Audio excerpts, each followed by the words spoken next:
Welcome students to my channel doctor Sumit education academy. आज हम पढ़ने वाले हैं macro economics class 12 determination of income and employment part three में मैं आपको पढ़ाऊंगा problem of efficient demand and problem of excess demand. इसमें हम सीखेंगे कि इकोनॉमी को कौन कौन से मेजर या प्रॉब्लम कैसे क्रिएट होती है डेफिशिएंट डिमांड में और एक्सेस डिमांड में। मतलब डेफिशिएंट डिमांड क्यों बनती है, एक्सेस डिमांड क्यों बनती है और उसका रेमेडीज, मतलब कैसे हम उसको मेजर करेंगे और कैसे उसकी रेमेडीज हम उसको फाइंड करेंगे। दूसरा क्या है, कौन कौन से कॉन्सिक्वेंस होते हैं जिसकी वजह से डेफिशिएंट डिमांड और एक्सेस डिमांड बनती है, वो हम सीखेंगे इस पार्ट में। तो आइए चलते हैं, सीखते हैं प्रॉब्लम ऑफ डेफिशिएंट डिमांड और एक्सेस डिमांड। फर्स्ट कॉन्सेप्ट आ रहा है आपके में, full employment and under employment equilibrium. देखिए, अब जो कॉन्सेप्ट है फुली एम्प्लॉयड इक्विलिब्रियम, इसमें क्या है कि आपकी जो इकोनॉमी है वो कौन सी पोजीशन पर है, इक्विलिब्रियम पोजीशन पर है। मींस आपका जो एडी और एएस है दोनों क्या है, इक्वल है, जो मैंने आपको लास्ट वीडियो में समझाया था। अब एडी और एएस दोनों इक्वल हैं और आपकी रिसोर्सेज का क्या हो रहा है, फुली यूटिलाइजेशन। जो फुली एम्प्लॉयड मींस है, इसका मतलब क्या है कि जो रिसोर्सेज में जितनी आपके पास अवेलेबल है उनका क्या हो रहा है, फुली यूटिलाइजेशन। और मार्केट कैसा है कि डिमांड किसके इक्वल है, सप्लाई के इक्वल है। आप समझिए कैसे इस बात को, अपने स्क्रीन पे देखिए थोड़ा सा। कि जैसे मान लीजिए कि आपकी इकोनॉमी जो है, मान लेते हैं 100 CR की है, मतलब करोड़, 100 करोड़ की है, ठीक है। और आपका जो डिमांड है मार्केट में वो भी कितनी है, 100, और सप्लाई भी कितनी है, आपकी सप्लाई भी मार्केट में कितनी है, 100 CR की है, ठीक है।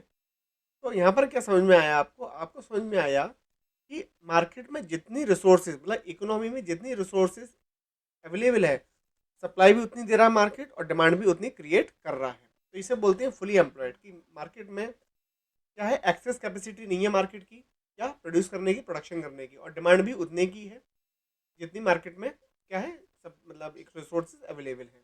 तो फुल एम्प्लॉयड इक्विलिब्रियम क्या हो गया, it refers to a situation when agreed demand is equal to agreed supply at a level where the resources are fully employed. जहाँ क्या है, फुली एम्प्लॉयड है, so that there is no excess capacity, मतलब market में excess capacity नहीं है और unemployment in the economy, ठीक है। अंडर एम्प्लॉयमेंट इक्विलिब्रियम क्या होता है, अंडर एम्प्लॉयमेंट इक्विलिब्रियम क्या होता है कि मार्केट ने अपने आप को एडजस्ट तो कर लिया, मतलब इक्विलिब्रियम तो बना लिया, मतलब एडी किसके इक्वल हो गया, एएस के इक्वल हो गया है। लेकिन मार्केट में क्या है, एक्सेस कैपेसिटी है और प्रोडक्शन करने की कैपेसिटी है, वो और प्रोडक्शन वो कर सकती है। इसको ऐसे समझेंगे कि मार्केट में जो कैपेसिटी है वो 100 CR की है, लेकिन मार्केट के अंदर जो एडी बनना है, एग्रीड डिमांड, वो कितने का बनना है, 180 CR का। तो मार्केट जो सप्लाई करेगा कितना कर रहा है, 80 CR का, लेकिन 20 CR मार्केट में कैपेसिटी तो है लेकिन प्रोडक्शन नहीं कर रहा है, क्योंकि मार्केट में क्या नहीं है, डिमांड नहीं है। क्लियर है। मार्केट ने अपने आप को कहाँ पे रोक दिया, मार्केट ने अपने आप को 80 पे ही क्या कर दिया, स्टॉप कर दिया। मार्केट एक्सेस कैपेसिटी का अपना यूज नहीं कर पा रहा है, क्योंकि मार्केट में क्या नहीं है, डिमांड नहीं है। उसी को हम बोलते हैं under employment equilibrium. It refers to a situation when agreed demand is equal to the agreed supply at a level where the resources are not fully employed, जहाँ पर रिसोर्स फुली एम्प्लॉयड नहीं हो पा रही है। आपको समझ में आ गया होगा फुली एम्प्लॉयमेंट और अंडर एम्प्लॉयमेंट। अब चलते हैं नेक्स्ट टॉपिक पर। नेक्स्ट टॉपिक क्या आ रहा है कि जब मार्केट में अनएम्प्लॉयमेंट क्रिएट होगा तो अनएम्प्लॉयमेंट कितनी तरह का होता है, ये मैं सीखना पड़ेगा। एग्जाम में 1 मार्क्स में इसका क्वेश्चन आ जाएगा। तो अनएम्प्लॉयमेंट जो होता है मार्केट के अंदर, वो आपका 4 टाइप का होता है। पहला है वॉलेंट्री, सेकंड इनवॉलेंट्री, फ्रिक्शनल और स्ट्रक्चरल। वॉलेंट्री एम्प्लॉयमेंट क्या होता है, वॉलेंट्री एम्प्लॉयमेंट के अंदर कि आदमी के पास, मतलब कोई भी पीपल है, उसके पास क्या होता है, काम तो होता है लेकिन वो जानबूझ के काम नहीं करना चाहता, क्योंकि जो एक्सिस्टिंग वेज रेट है उसको वो पसंद नहीं आ रही। जैसे मान लीजिए मार्केट में जो सैलरी है इकोनॉमी के अंदर वो 10,000 पर मंथ है, लेकिन वो काम करना चाहता है, उसकी जो कैपेसिटी 15,000 पर मंथ की है, लेकिन मार्केट उसको कितना प्रोवाइड करा रहा है, 10,000, तो उसको पसंद नहीं आ रहा। तो क्या हो जाएगा, वॉलेंट्री अनएम्प्लॉयमेंट। मतलब मार्केट में काम तो है इकोनॉमी के अंदर, लेकिन जो पीपल है उनको वो क्या नहीं हो रहा, सूटेबल नहीं लग रहा है उनकी कैपेसिटी के according. Voluntary unemployment refers to a situation when people choose to remain employed even when jobs are available. They may not be willing to work at all, लेकिन वो किसी भी तरह से काम करना पसंद नहीं कर रहे हैं, और not willing to work at the existing wage rate, और उनको एक्सिस्टिंग वेज रेट पर काम करना पसंद नहीं आ रहा है। या तो काम करना नहीं चाह रहे हैं मतलब अपने आप ही उन्होंने क्या कर रखा है, अपने आप को अनएम्प्लॉयड कर रखा है और एक्सिस्टिंग वेज रेट पर वो काम करना पसंद नहीं कर रहे हैं, तो इसे हम बोलते हैं वॉलेंट्री अनएम्प्लॉयमेंट। इनवॉलेंट्री अनएम्प्लॉयमेंट क्या होता है कि यहाँ पर जो एक्सिस्टिंग वेज रेट है और पीपल को पसंद नहीं आ रही लेकिन काम ही नहीं है, वो काम करना चाहते हैं एक्सिस्टिंग वेज रेट पर लेकिन एम्प्लॉयमेंट ही नहीं है मार्केट में। जैसे मान लीजिए कोई फैक्ट्री है, उसमें 100 वर्कर्स की नीड है, तो 100 वर्कर्स पूरे लग चुके हैं फैक्ट्री में, पूरा काम चल रहा है। 20 वर्कर्स अभी क्या है, आउटसाइड द फैक्ट्री बाहर खड़े हुए हैं और वो काम करना चाह रहे हैं, फैक्ट्री के अंदर जाना चाह रहे हैं, लेकिन फैक्ट्री में क्या नहीं है, वर्क फोर्स तो है, मतलब उनके पास काम ही नहीं है, प्रोडक्शन ही इतना नहीं है कि वो उनको लगा पाए। इसको बोलते हैं involuntary unemployment. Refers to the situation when some people are getting work even वे they are willing to work at the existing wage rate. ठीक है, मतलब पीपल है वो काम करना चाह रहे हैं एक्सिस्टिंग वेज रेट पे, लेकिन क्या है, ये वर्क ही अब अवेलेबल नहीं है इन द इकोनॉमी, तो उसको बोलते हैं इनवॉलेंट्री अनएम्प्लॉयमेंट। आपको दोनों समझ में आ गए होंगे, वॉलेंट्री यहाँ पर काम तो है लेकिन लोग काम करना नहीं चाह रहे हैं, और इनवॉलेंट्री में काम है लेकिन लोग, सॉरी, काम नहीं है और लोग काम करना चाह रहे हैं। ठीक है, समझ में आ गया हो दोनों पॉइंट। फ्रिक्शनल अनएम्प्लॉयमेंट क्या होता है? फ्रिक्शनल अनएम्प्लॉयमेंट मतलब होता है कि जैसे मान लीजिए मार्केट में काम भी है, वर्कफोर्स भी है, दोनों है, और दोनों मतलब जो फैक्ट्री है वो काम पे लगाना चाह रही है और लोग काम करना चाह रहे हैं। फ्रैक्शनल क्या हो गया कि जैसे फैक्ट्री में रो मटेरियल नहीं है, पावर सप्लाई नहीं आ रही है, कई दिनों से पावर सप्लाई नहीं है, तो यहाँ पर क्या होता है कि ड्यू टू सम रीजंस, मतलब लोगों को काम नहीं मिल पाता। ठीक है, समझ में आ गया होगा। It arises to immobility of labour, जैसे पहला पॉइंट है इमोबिलिटी ऑफ लेबर। जैसे लेबर कहाँ पर है, किसी पर्टिकुलर एक विलेज में है, स्पेसिफिक विलेज में है, और काम कहाँ है, थोड़ा उससे डिस्टेंस पे दूर है, 100 किलोमीटर या फिर 50 किलोमीटर, क्योंकि वहाँ तक लेबर नहीं जा पा रही है, मतलब जो काम है वो थोड़ा सा उनके घर से दूर है, तो वहाँ पर लेबर शिफ्ट नहीं हो पा रही है, तो ये क्या हो जाएगा, frictional unemployment.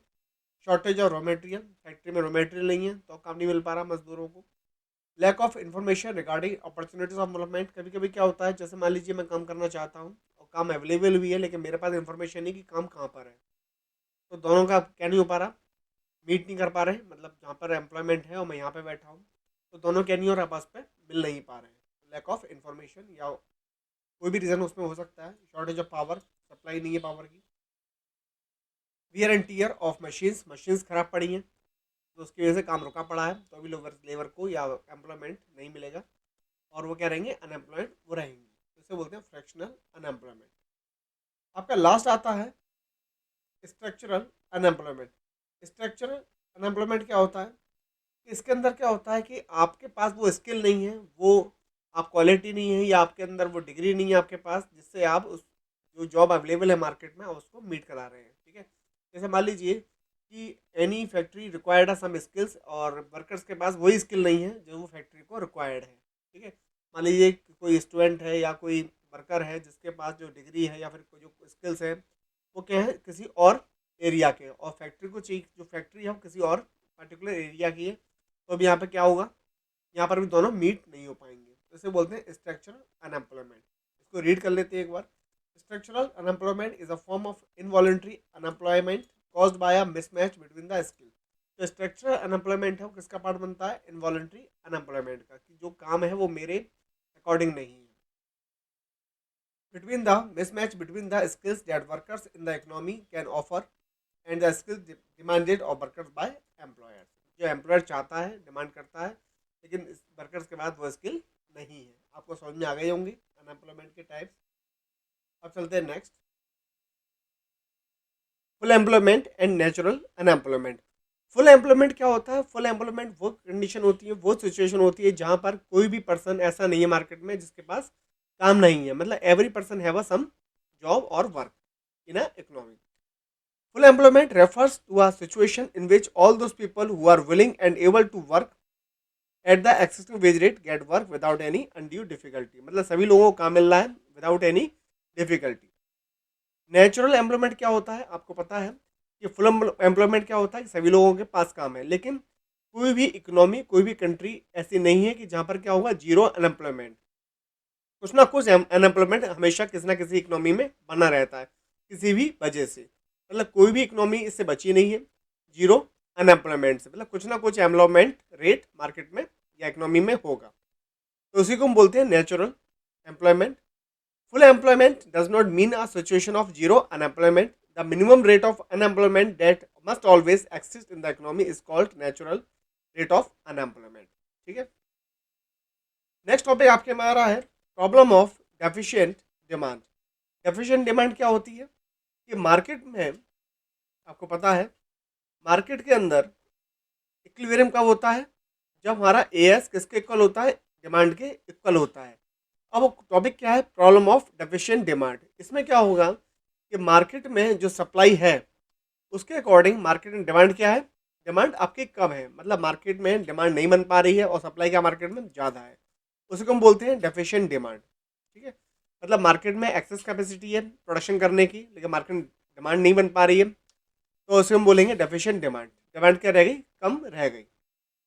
When plant aggregate expenditure is less than, मतलब जो प्लांट एग्रीगेट एक्सपेंडिचर है, मतलब डिमांड मार्केट में, is less than aggregate supply at full employment, the situation of deficient demand arises. उसकी मतलब कंडीशन क्या बनाएगी, आपकी कंडीशन बनाएगी डेफिशिएंट डिमांड। ये कंडीशन ये बन जाएगी जब डिमांड क्या होगी, कम होगी, किससे, सप्लाई से। It creates a deflationary gap. The deflationary gap is the difference between actual aggregate demand and the demand necessary to achieve full employment.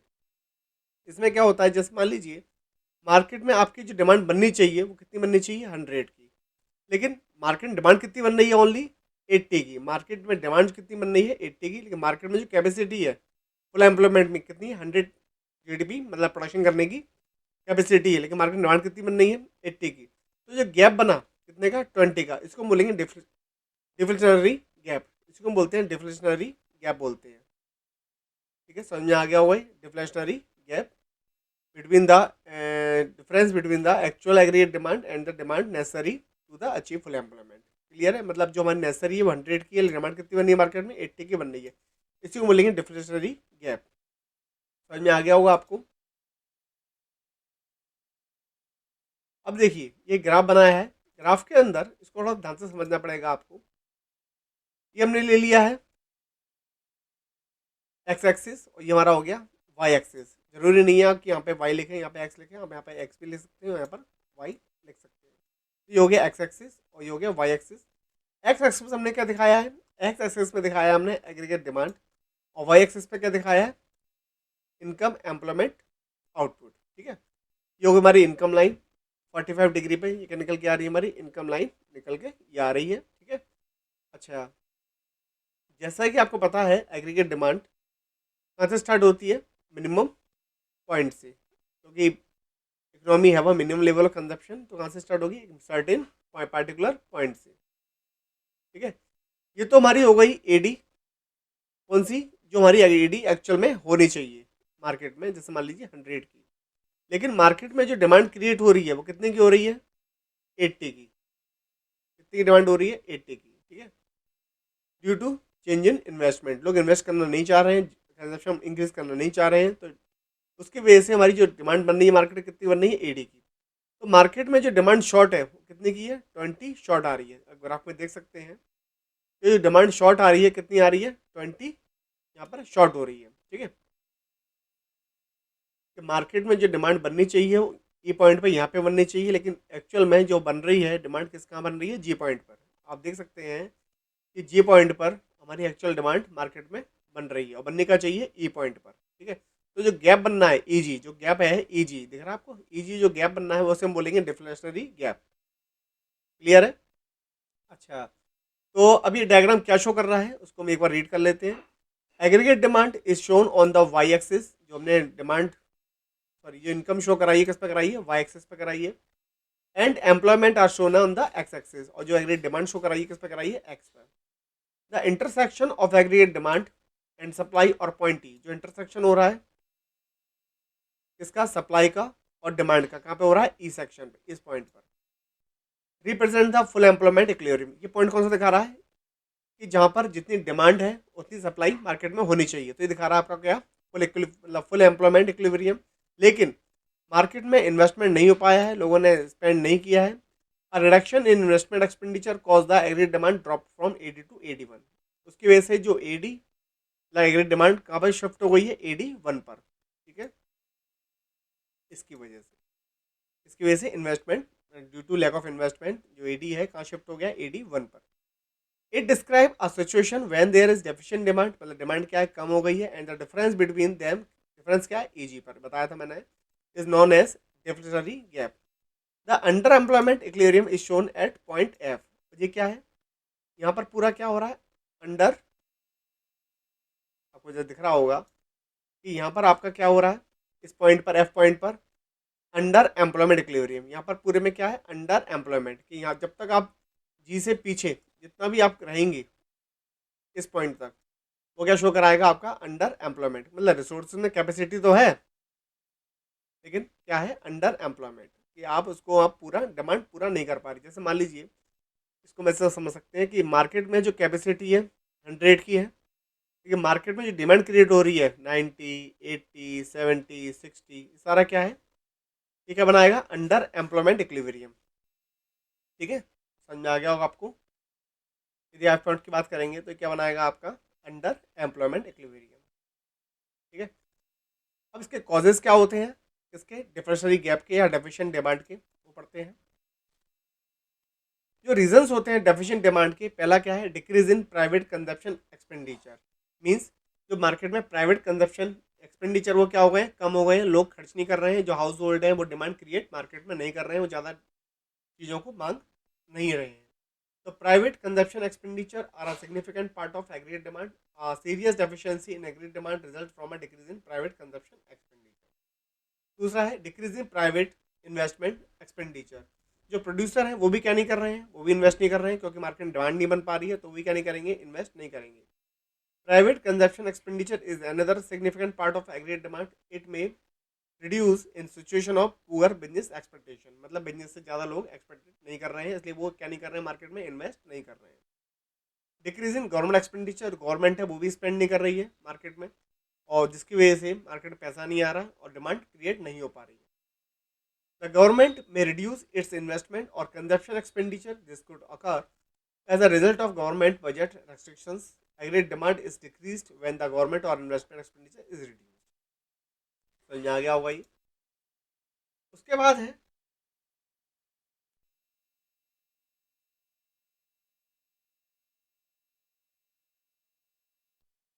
Decrease in export, मतलब जो एक्सपोर्ट हो रहा है वो भी कम हो रहा है, मतलब आपका माल बाहर नहीं जा रहा है, लोग डिमांड नहीं कर रहे हैं आपके किसकी, गुड्स की। Decrease in export, export refers to transferring of domestically produced goods to another country. A decrease in export indicates a decrease in expenditure on domestically produced products and services. This causes a decline in demand. ठीक है, मतलब आपके product की demand foreign में नहीं बन पा रही है, अब्रॉड नहीं बन पा रही है, इसलिए क्या हो गया, आपका डिमांड क्रिएट नहीं हो पा रही है, और क्या बन जाएगा, उससे डेफिशिएंट डिमांड बनेगी, डिमांड कम रहेगी। इंक्रीज इंपोर्ट, आपका इंपोर्ट क्या हो गया है, बढ़ गया है, मतलब बाहर से माल ज़्यादा मंगा रहे हैं अपने परचेज के लिए। ठीक है, कंजप्शन के लिए। When domestic prices are high then, मतलब क्या है कि आपकी डोमेस्टिक प्राइसेस हैं, जैसे आपका जो प्रोडक्ट है वो महंगा हो गया है, जो मार्केट में डिमांड नहीं थी, ठीक है, तो आपका प्रोडक्ट महंगा हो गया। महंगा होने की वजह से आपने जो कंट्री है वो कहाँ से कर रही है इम्पोर्ट, बाहर की कंट्री से इम्पोर्ट कर रही है, उनका माल सस्ता होगा और आपके गुड्स की डिमांड मार्केट में क्रिएट नहीं हो पा रही है। When domestic prices are high then those on the international market, import may increase. Imports are a negative factor in aggregate demand. As a result, an increase in import causes a decrease in aggregate demand. Increase in tax rates, हो सकता है government tax बढ़ा दी हो, tax बढ़ाने से जो cost है आपकी, जो प्राइजेस है प्रोडक्ट की, वो क्या होंगी, ज़्यादा हो जाएंगी, और लोग आपके प्रोडक्ट की डिमांड नहीं क्रिएट कर पाएंगे, और क्या हो जाएगा, डेफिशिएंट डिमांड हो जाएगा। People have a less disposal income because of an increase in tax rate, even while their tendency to spend stays the same, it's lower their capacity to spend, reduced disposable income leads to a lower aggregate demand। Disposal income क्या होती है, disposal income होती है जो spend करने के लिए ready है, जो कंज्यूमर स्पेंड करने के लिए रेडी है मार्केट के अंदर, लेकिन टैक्स लगाने से गवर्नमेंट ने क्या किया, टैक्स रेट्स ज़्यादा कर दिए, इनकम टैक्स लगा दिया ज़्यादा रेट से, तो उनकी डिस्पोजल इनकम क्या होगी, पीपल की कम हो गई, और मार्केट में डिमांड क्रिएट नहीं हो पाएगी, क्योंकि इनके पास खर्च करने के लिए क्या नहीं है, पैसा नहीं है। तो people have less disposal income because of an increase in tax rates, even while their tendency to spend stays the same, it's lower their capacity to spend, reduced disposable income leads to a lower aggregate demand। उसके बाद आता है problem of excess demand. ये क्या होती है, problem of excess demand. Problems of excess demand क्या होती है, जैसे तो समझते हैं कि मार्केट के अंदर जो डिमांड बन रही है एक्चुअल में, जो मार्केट में एक्चुअल डिमांड बन रही है, इसलिए लगा देते हैं एक्चुअल, कितने की बन रही है, 120 की। देखिए मार्केट में जो कैपेसिटी है सप्लाई करने की कितने की है, 100 की। कि मार्केट में जो सप्लाई करने की मतलब फुल एम्प्लॉयमेंट जो कर पाएगी, ठीक है, कितना कर पाएगी सप्लाई मार्केट में गुड्स, वो 100 की इकोनॉमी। तो जो मार्केट इक्विलिब्रियम बनेगा कहाँ पे बनेगा, 100 पर। तो मार्केट में 20 का क्या बन जाएगा, एक्सेस डिमांड बन जाएगा। मतलब मार्केट में डिमांड तो है लेकिन मार्केट में क्या नहीं है, मतलब इकोनॉमी के अंदर क्या नहीं है, कैपेसिटी नहीं है इसको, इस एक्सेस डिमांड को पूरा करने की। तो जब वो एक्सेस डिमांड मार्केट में बनेगा और मार्केट में क्या नहीं है, इकोनॉमी में क्या नहीं है, मतलब सप्लाई करने की कैपेसिटी नहीं है, तो मार्केट क्या क्रिएट करेगा, अपने आप में इन्फ्लेशन क्रिएट करेगा। चीज़ें क्या हो जाएंगी, महंगी हो जाएंगी। लोगों के पास पैसा है, पैसा नहीं है, लेकिन मार्केट में सिर्फ लोगों के पास पैसा है और मार्केट में क्या नहीं है, उसको प्रोडक्ट, उस प्रोडक्ट को प्रोड्यूस करने की कैपेसिटी नहीं है, तो मार्केट क्या बनाएगा, मार्केट क्रिएट करेगा इन्फ्लेशन। तो when planned aggregate expenditure is more than, मतलब जो प्लान्ड एग्रीगेट एक्सपेंडिचर, लोगों की जो डिमांड है वो ज़्यादा है एग्रीगेट सप्लाई से एट फुल एम्प्लॉयमेंट, और सप्लाई क्या है मार्केट में, ज़्यादा नहीं है, वो कम है, किससे, जो आपका प्लान्ड एग्रीगेट एक्सपेंडिचर है। तो क्या हो जाएगा, मार्केट में एक्सेस डिमांड अराइजेज हो जाएगा। It creates an inflationary gap, और मार्केट में क्या क्रिएट होगा, इन्फ्लेशनरी गैप होगा। इन्फ्लेशनरी गैप क्या होता है, the inflationary gap is the excess of actual aggregate demand, मतलब 20 मीन्स जो 20 है वो क्या है, इन्फ्लेशनरी गैप है, क्योंकि मार्केट में जो एग्रीगेट डिमांड है वो कितने की, 120 की, लेकिन जो ए एस सप्लाई कितने की है, 100 की। तो जो A D, inflation gap is the excess of actual aggregate demand over the aggregate demand necessary to maintain full employment equilibrium. ठीक है, मतलब जितनी डिमांड मार्केट में होनी चाहिए उससे भी ज़्यादा मार्केट में डिमांड बन रही है। ठीक है, तो ये क्या हो जाएगा, आपका इन्फ्लेशनरी गैप क्रिएट करेगा। अब इसको देख लेते हैं ग्राफ पर, अब देखते हैं आगे। अब देखिए ये ग्राफ देखिए आप, ग्राफ के अंदर ये लिया है हमने वाई एक्सिस, जिस पे हमने लिया है एग्रीगेट डिमांड, और एक्स एक्सिस पे लिया है हमने इनकम, आउटपुट और एम्प्लॉयमेंट, मतलब इनकम। ठीक है, ये हो गया 45 डिग्री की लाइन। तो ये हमारा हो गया ए डी सी प्लस आई, यहाँ पे हमारा क्या बनना है, इक्विलिब्रियम, यहाँ पे हमारा बनना है फुल एम्प्लॉयमेंट इक्विलिब्रियम, कि इतना इक्विलिब्रियम मार्केट में होना चाहिए। ठीक है, यहाँ पर हमारे ए डी और ए एस मीट कर रहे हैं, लेकिन मार्केट में क्या है, एक्सेस डिमांड है, दिख रहा होगा आपको, ए डी 1 पर एक्सेस डिमांड है, क्योंकि लोग क्या करना चाह रहे हैं, और इन्वेस्टमेंट मार्केट में करना चाह रहे हैं, देखा ना, डेल्टा आई मतलब और इन्वेस्टमेंट करना चाह रहे हैं। मार्केट में क्या एक्सेस डिमांड है, जो जो मार्केट पूरी मतलब इकोनॉमी पूरी नहीं कर पा रहा है। क्लियर है, तो एफ और ई क्या बनाएगा, जो गैप है एफ और ई का, ये क्या बनाएगा, हमारा इन्फ्लेशनरी गैप। तो aggregate demand is shown on the Y, Y पे हमने क्या दिखाया, aggregate demand, while income output and employment shown on the X axis, यहाँ पे हमने क्या दिखाया, एक्स एक्सिस पे इनकम आउटपुट और employment. The intersection of aggregate demand and supply of point E, यहाँ पे क्या हो रहा है हमारा इंटरसेक्शन, मतलब यहाँ पर फुल एम्प्लॉयमेंट यहाँ बन जाएगा हमारा, represent the full employment equilibrium. And increase in investment, investment के इंक्रीज होने से expenditure causes the aggregate demand to rise, मतलब जो डिमांड है क्या राइज हो गई, एडी टू एडी 1 पर। It describe a situation where there is excess demand and the difference between them, E F, E F मतलब ई एफ, ये दिख रहा है आपको, ई एफ, जो डिफरेंस है ई एफ का, ये क्या बना रहा है हमारा, inflationary gap, is known as inflationary gap. इसके कॉजेज क्या है, इसको देख लेते हैं एक बार, और रीजंस क्या है जिसकी वजह से इन्फ्लेशनरी गैप बनना है। Reason for excess demand, first reason है राइज इन कंजप्शन एक्सपेंडिचर, जो लोग हैं वो अपना कंजप्शन इंक्रीज करना चाह रहे हैं। Access demand can result from an increase in consumption expenditure. Tax reduction, हो सकता है गवर्नमेंट ने टैक्स रिडक्शन कर दिया हो, जिससे जो डिस्पोजल इनकम है, जो पीपल्स हैं इकोनॉमी के अंदर, जो स्पेंड ज़्यादा कर पाएंगे। This may also happen as a result of lower tax leading to increase in consumer demand, even though the consumers tendency to spend stay the same, it increase their capacity to spend. Increase in government expenditure, government ने अपने expenditure बढ़ा दिए हों, जैसे invest कर ज़्यादा कर रही है इकोनॉमी के अंदर, या कंजप्शन या परचेज ऑफ गुड्स और सर्विसेज ज़्यादा कर रही है गवर्नमेंट, तो उसकी वजह से भी डिमांड एक्सेस हो जाएगी। The government may increase the its investment और consumption expenditure going to budget requirement. Clear है, नेक्स्ट है आपका इंक्रीज इन प्राइवेट इन्वेस्टमेंट, जो प्रोड्यूसर है वो भी ज़्यादा इन्वेस्ट करेगा, तो जिसकी वजह से इन्वेस्टमेंट मार्केट में बढ़ जाएगा। Private consumption expenditure is another significant part of aggregate demand. Excess demand can also occur when investment increase due to fall in interest rates और इंक्रीज इन प्रोजेक्टेड रिटर्न्स। मतलब क्या है कि जो बिजनेसमैन हैं, उनको एक्सपेक्टेशन है कि उनके हाई रिटर्न्स मिलेंगे बिजनेस में इन्वेस्ट करने से, तो उसकी वजह से वो क्या करते हैं, इन्वेस्टमेंट शुरू कर देते हैं। डिक्लाइन इंपोर्ट्स कम हो जाता है, क्योंकि हो सकता है कि आप जो गुड्स मैन्युफैक्चर कर रहे हैं इकोनॉमी के अंदर वो सस्ते हों in comparison to abroad goods. Import may decline as a result of higher international prices and domestic prices which may lead to excess demand.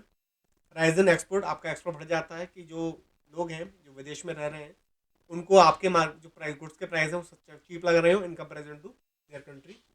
Exports refer to transferring the domestically produced goods to another country when domestic goods are priced comparatively lower than the export or when then the value of domestic currency decline the way of excess demand। ठीक है, उसका next आ रहा है physical policy. ये क्या होता है physical policy? Physical policy का मतलब कि गवर्नमेंट के पास जो गवर्नमेंट बजट बनाती है तो उसमें कौन कौन से ही वो रेमेडीज करे जिसकी वजह से मार्केट में जो इन्फ्लेशन है और डिफ्लेशन है वो करेक्ट हो जाए। तो गवर्नमेंट के पास जो फिजिकल पॉलिसी है मतलब जो बनाती है किसमें, गवर्नमेंट बजट में फिजिकल पॉलिसी। इसको पढ़ लेते हैं एक बार। और physical policy is the policy of the central government which aims at controlling the situation of the money supply in the economy. तो फर्स्ट जो है इसके पास तरीका गवर्नमेंट के पास फिजिकल पॉलिसी के अंदर वो है expenditure policy. Government expenditure policy क्या कि गवर्नमेंट के जो एक्सपेंडिचर होते हैं, जैसे एक्सपेंडिचर कौन से, जैसे कंजप्शन एक्सपेंडिचर और डिफेंस पे वो खर्च कर रही है या रोड्स ब्रिज और इंफ्रास्ट्रक्चर पे जो खर्च कर रही है वो क्या करेगी, ये डिपेंड करता है किस पर, मार्केट की कंडीशन पे। यदि मार्केट में एक्सेस डिमांड है तो गवर्नमेंट क्या करेगी, गवर्नमेंट एक्सपेंडिचर इज रिड्यूस्ड। यदि मार्केट में एक्सेस डिमांड है, डिमांड बहुत ज़्यादा है, तो गवर्नमेंट को अपने खर्चे कम करने चाहिए क्योंकि इकोनॉमी में इतनी कैपेसिटी नहीं है कि वो उस डिमांड को फुलफिल कर पाए। तो where there is excess demand government expenditure is reduced, और when there is deficient demand और डिमांड कम है तो गवर्नमेंट को वो एक्सपेंडिचर बढ़ा देने चाहिए। तो पढ़ लेते हैं एक बार expenditure policy. Government invest a significant amount of money in developing things like highways, flyovers, buildings, railway lines etcetera. A change in such spending has a direct impact on the amount of aggregate demand in the economy and helps in the management of excess and deficit demand conditions। आपको हमने बता दिया, where there is excess demand government expenditure is reduced, when there is deficit demand government expenditure is increased। Next है revenue policy taxes. Means government यदि tax rate को market में change करती है तो उसका भी इकोनॉमी और पीपल्स पे बहुत फर्क पड़ता है। जैसे मार्केट में एक्सेस डिमांड है और मार्केट क्या करती है, टैक्स रेट्स को बढ़ा देती है, तो जो पीपल होंगे उनकी जो डिस्पोजल इनकम होगी वो क्या हो जाएगी, कम, क्योंकि ज़्यादा पैसा गवर्नमेंट क्या कर लेगी, सोक कर लेगी मार्केट से थ्रू टैक्सेस। तो मार्केट में जब एक्सेस डिमांड होती है गवर्नमेंट इंक्रीज टैक्स रेट से, जिससे मार्केट में जो कैश है वो किसके पास आ जाता है, गवर्नमेंट के पास आ जाता है, और मार्केट में जो डिमांड क्रिएट हो रही है वो क्या हो जाती है, कम हो जाती है, क्योंकि लोगों के पास स्पेंड करने के लिए पैसा नहीं होता है due to high taxes. When there is deficient demand, market में यदि डिमांड कम बन रही है तो जो टैक्स रेट्स हैं वो क्या कर देगी, गवर्नमेंट कम कर देगी, जिससे मार्केट में जो कैश अवेलेबल होगा और लोग परचेज कर पाएंगे, उनकी डिस्पोजल इनकम ज़्यादा होगी। When there is deficient demand government decrease tax rates. Public borrowing क्या होती है कि गवर्नमेंट बोरो करती है पब्लिक से through public deposit. The government borrow money in the form of public deposit from the public. Market में यदि एक्सेस डिमांड है तो government increase its borrowing, government क्या करेगी, अपनी बोरिंग्स को इंक्रीज करेगी, जिससे कैश किसके पास आ जाएगा, गवर्नमेंट के पास आ जाएगा थ्रू पब्लिक डिपॉजिट। और मार्केट में डेफिशिएंट डिमांड है तो government reduce it's borrowing, government क्या करेगी, बोरिंग्स को रिड्यूस कर देगी फ्रॉम द पब्लिक से, जिसके पास कैश मार्केट में रह जाएगा और लोग क्या कर पाएंगे, परचेस कर पाएंगे गुड्स एंड सर्विसेज को, और डिमांड मार्केट में बन जाएगी। Boring from RBI, boring by the government from RBI. जब गवर्नमेंट को रिक्वायरमेंट होती है कैश की तो किससे बोरो करती है, अमाउंट को आरबीआई से वो बोरो कर लेती है। RBI is another element of fiscal policy. जब मार्केट में एक्सेस डिमांड होती है तो गवर्नमेंट बोरो नहीं करती है आरबीआई से। गवर्नमेंट के बोरो ना करने से आरबीआई से गवर्नमेंट के पास जो पैसा है वो कम हो जाता है, वो कम एक्सपेंडिचर करती है किसमें, मार्केट में। When there is deficient demand, market में क्या होती है, डेफिशिएंट डिमांड कम है तो government increase its borrowing from the RBI. यदि मार्केट में डिमांड कम है तो गवर्नमेंट क्या करती है, अपनी बोरिंग्स को बढ़ा देती है आरबीआई से, और क्या करती है, मार्केट में स्पेंड मतलब एक्सपेंडिचर करना शुरू कर देती है। नेक्स्ट टॉपिक आ रहा है आपके में मॉनेटरी पॉलिसी। मॉनेटरी पॉलिसी क्या होती है, मॉनेटरी पॉलिसी मैनेज करती है आरबीआई इन्फ्लेशन और डिफ्लेशन को कंट्रोल करने के लिए। ठीक है, तो monetary policy is manage by the central bank means RBI, reserve bank of India. The operation that come under this policy R S first है रेपो रेट। रेपो रेट क्या होती है कि जिस रेट से कॉमर्शियल बैंक लोन लेती है किससे, आरबीआई से, उसको हम बोलते हैं रेपो रेट। मतलब जो आरबीआई लोन देगी कमर्शियल बैंक को और कमर्शियल बैंक को रिक्वायर्ड है अमाउंट की, तो जिस रेट से इंटरेस्ट चार्ज कर रही है कौन, आरबीआई, उसको हम बोलते हैं repo rate. The repo rate is the lending rate at which commercial bank borrow from RBI. Market में यदि एक्सेस डिमांड है, मतलब मार्केट में इन्फ्लेशन है, तो रेपो रेट क्या होगी, इंक्रीज हो जाएगी। अब इसका लॉजिक क्या है, लॉजिक ये है कि जब कमर्शियल बैंक लोन ले रही है आरबीआई से और लोन क्या हो गया है, महंगा हो गया है, रेट इंक्रीज हो गई है, तो कमर्शियल बैंक थोड़ा बचेगी लोन लेने से। और जब लोन मतलब कमर्शियल बैंक के पास कैश अवेलेबल ही नहीं होगा, तो वो किसी को मतलब मार्केट में किसी को भी लोन दे नहीं पाएगी, ठीक है, क्योंकि उसके पास कैश ही नहीं है। आरबीआई ने रेट क्या करी, रेपो रेट की बढ़ा दी है। तो when there is excess demand repo rate increase, और when there is deficient demand, मतलब मार्केट में डिमांड कम है, तो रेपो रेट क्या हो जाएगी, डिक्रीज हो जाएगी। मतलब कमर्शियल बैंक को जो लोन मिलेगा क्या मिलेगा, कम दामों में मिलेगा, कम रेट से मिलेगा। तो मार्केट में जब रेट कम हो गई है, कमर्शियल बैंक या लोन ले पा रही है इजीली किससे, आरबीआई से, तो कमर्शियल बैंक के पास अवेलेबल होगा कैश, तो लोन क्या करेगी, लोगों को दे पाएगी। When there is excess demand repo rate increase, when there is deficient demand repo rate decrease.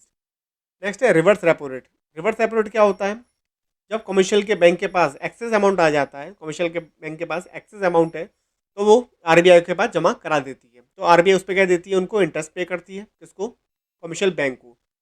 तो the commercial bank to park their surplus fund with the RBI. जब किसी कमर्शियल के पास बैंक के पास सरप्लस फंड है, available है, और तो वो क्या करती है, उस सरप्लस फंड को आरबीआई के पास जमा करा देती है, और आरबीआई उसको क्या देती है, इंटरेस्ट पे करती है, उसको हम बोलते हैं रिवर्स रेपो रेट।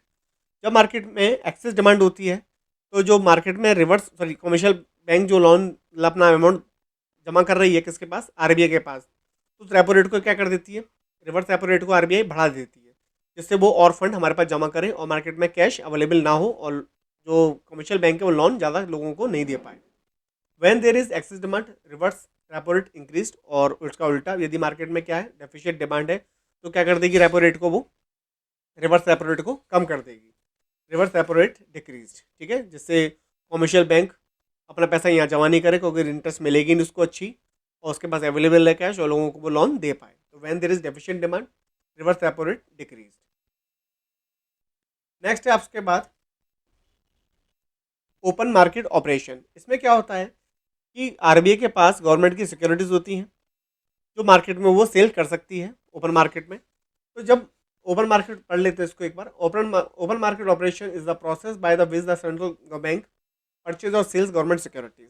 जब मार्केट में क्या होती है, एक्सेस डिमांड होती है, तो RBI sell government securities, RBI कर देती है सिक्योरिटीज जो उसके पास अवेलेबल है, गवर्नमेंट सिक्योरिटीज मार्केट में सेल कर देती है, और लोग अपना पैसा किसको दे देते हैं, आरबीआई को दे देते हैं, जिससे मार्केट में लिक्विडिटी क्या हो जाती है, कम हो जाती है, और एक्सेस डिमांड क्या हो जाती है, कंट्रोल में आ जाती है।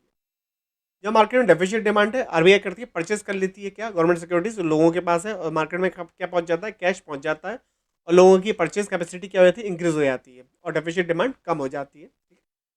समझ में आ गया वो दोनों आपको। ये होता है cash reserve ratio, CRR. CRR क्या होता है कि आरबीआई के अकॉर्डिंग जो कमर्शियल बैंक है उनको कुछ ना कुछ अमाउंट अपने पास डिपॉजिट रखना पड़ता है।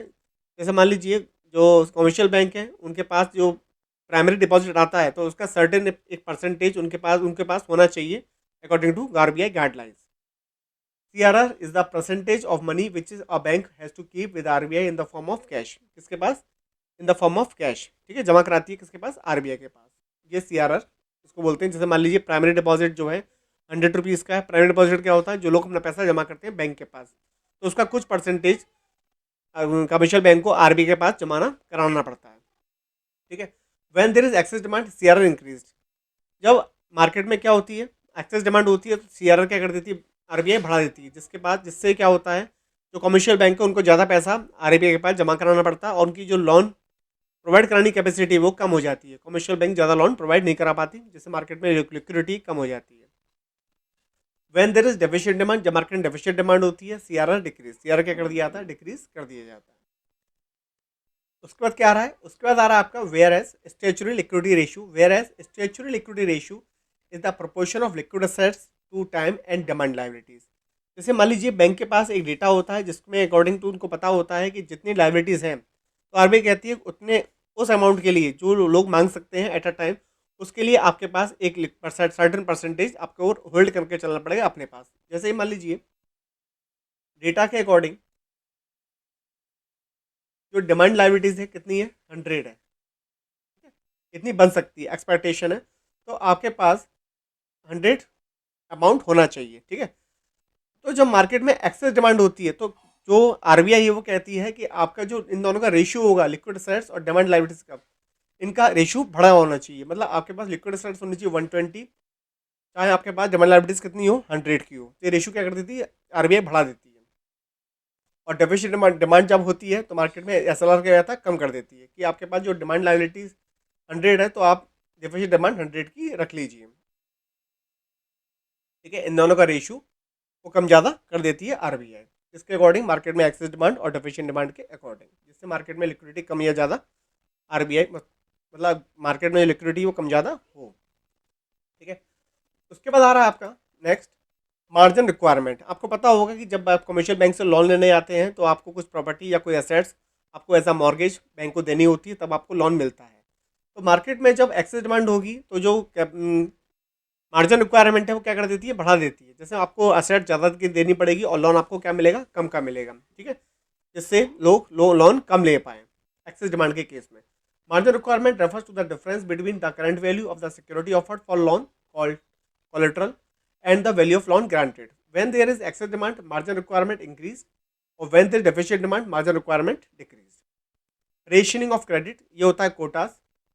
Under this, the central bank fixes the credit limit for different business activities in the economy. No commercial bank can exceed the prescribed credit limit. इसमें क्या होता है कि आरबीआई के पास पावर होती है कि आप सर्टेन पार्टिकुलर बिजनेस को की एक कैपेसिटी क्रेडिट लिमिट जो आरबीआई फिक्स कर देती है कि इनको इतना ही लोन मिलेगा, ठीक है। मान लीजिए टेक्सटाइल्स मिल्स हैं तो टेक्सटाइल मिल को हम 100 सीआरई प्रोवाइड करेंगे एज अ लोन। मार्केट में यदि when there is excess demand, credit limit क्या करती है, डिक्रीज कर देती है, आपको इतने ज़्यादा लोन नहीं मिलेगा।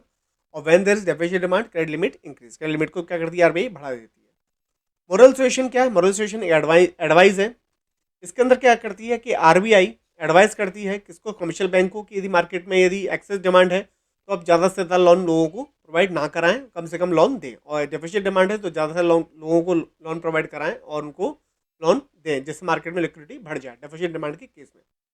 Moral solution refers to the type of influencing procedure which is applied by central banks to keep the pressure on commercial bank in order to abide by the monetary policy that are established. It is carried out by transferring speeches, seminar and meetings. जिसके through RBI अपना communicate कर सकती है commercial bank से, ठीक है।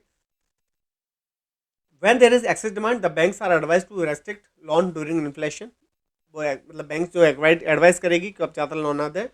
और when there is deficit demand, the banks are advised to grant loan during deflation, ठीक है।